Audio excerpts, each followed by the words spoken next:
Butterflies are supposed to be a good sign.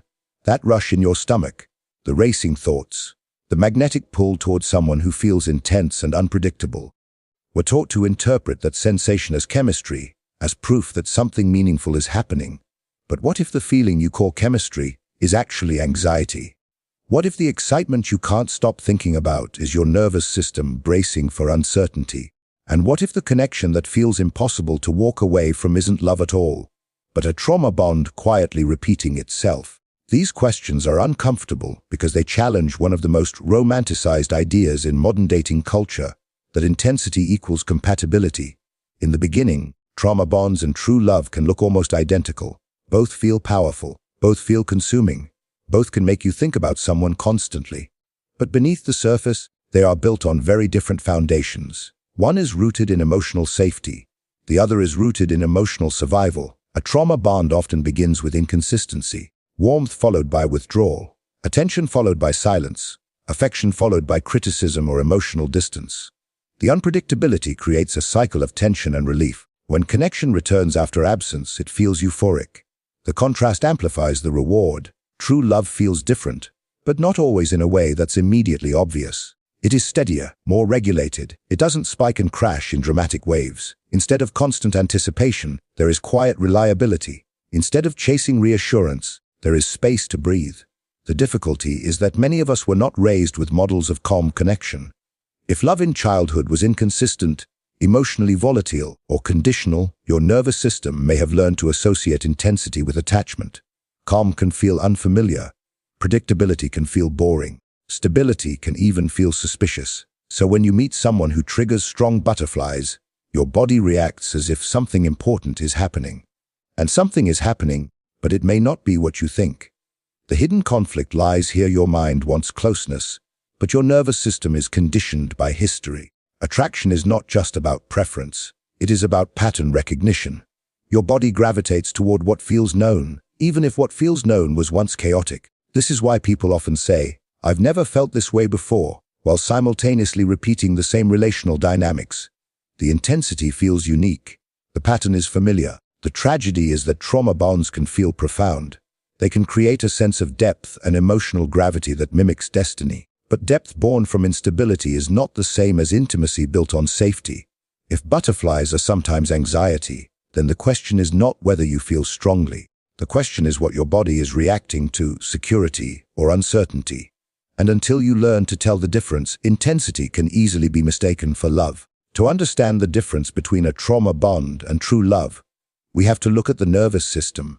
When you experience inconsistency in a relationship, your brain releases stress hormones. Cortisol rises. Your body prepares for threat. If affection then returns unexpectedly, dopamine surges. The relief feels powerful. That emotional high is not just romantic excitement. It is biochemical contrast. Pain followed by comfort creates a stronger imprint than steady warmth ever could. This is the foundation of trauma bonding.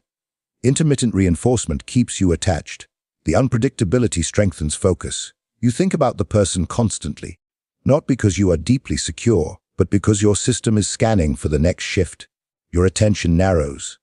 Your emotional state becomes dependent on their behavior. Attachment theory helps explain why some people are especially vulnerable to this dynamic. If you developed anxious attachment, inconsistency activates fear of abandonment. You may work harder for closeness, interpreting distance as a problem you must solve.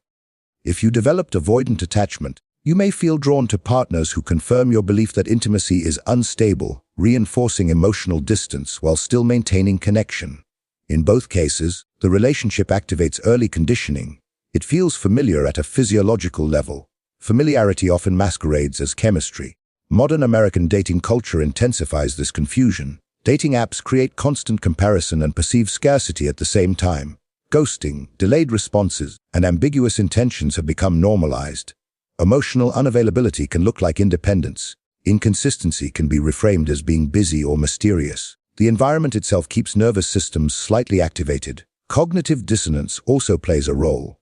When someone treats you inconsistently, your mind struggles to reconcile the gap between who you believe they are and how they behave. To reduce discomfort, you may minimize red flags or amplify positive moments. You tell yourself the connection is rare. You highlight their potential. The narrative protects the bond. True love does not rely on this cycle. It does not require you to justify confusion. It does not demand that you constantly interpret mixed signals. Instead, it regulates your nervous system. Your breathing steadies. Your thoughts feel clearer. You are not preoccupied with decoding behavior. There is still attraction. There is still desire. But it is not fueled by anxiety. It is supported by safety. The challenge is that if your system is accustomed to intensity, safety can initially feel unfamiliar. Without emotional spikes, you may interpret steadiness as a lack of spark.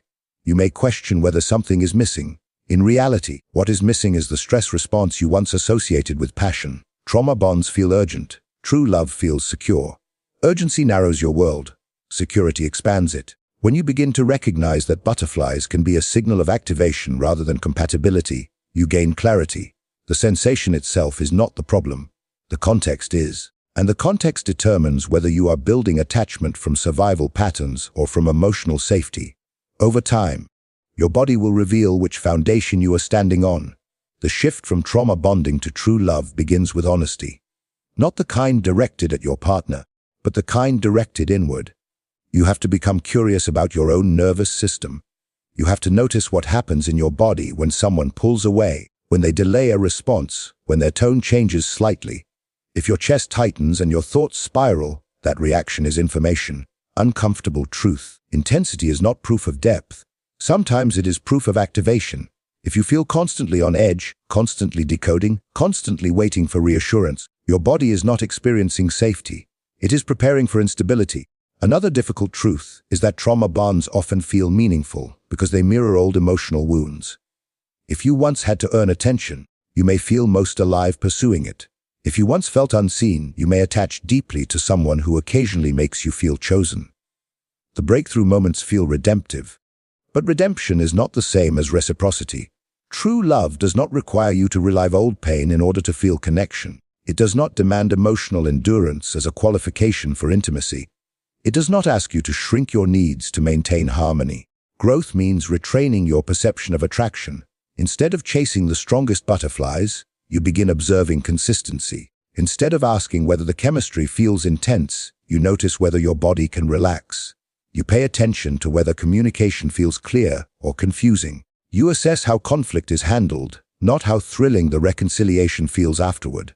This is not about choosing someone who feels dull. It is about recognizing that calm can coexist with passion. Security does not eliminate desire, it stabilizes it. When your nervous system feels safe, attraction becomes grounded rather than consuming. You are drawn to someone because you enjoy them, not because you are trying to regulate anxiety through them. Healing also requires emotional regulation. When you can soothe your own activation, you become less susceptible to intermittent reinforcement. You no longer interpret unpredictability as romance. You recognize it as a signal. There is empowerment in this awareness. It shifts dating from unconscious repetition to conscious choice. You stop confusing longing with love. You stop equating obsession with compatibility. You begin valuing steadiness over suspense. The difference between a trauma bond and true love is not always visible in grand gestures. It is visible in how your body feels over time. One leaves you exhausted, hyper, focused, and uncertain. The other leaves you clear, steady, and emotionally spacious. Butterflies will still appear in new connections. The key is learning to ask whether they are rooted in excitement or anxiety. When you learn to distinguish between activation and alignment, you no longer chase intensity blindly. You choose connection that feels not only powerful, but peaceful. And in that peace, love becomes something you experience fully, not something you survive.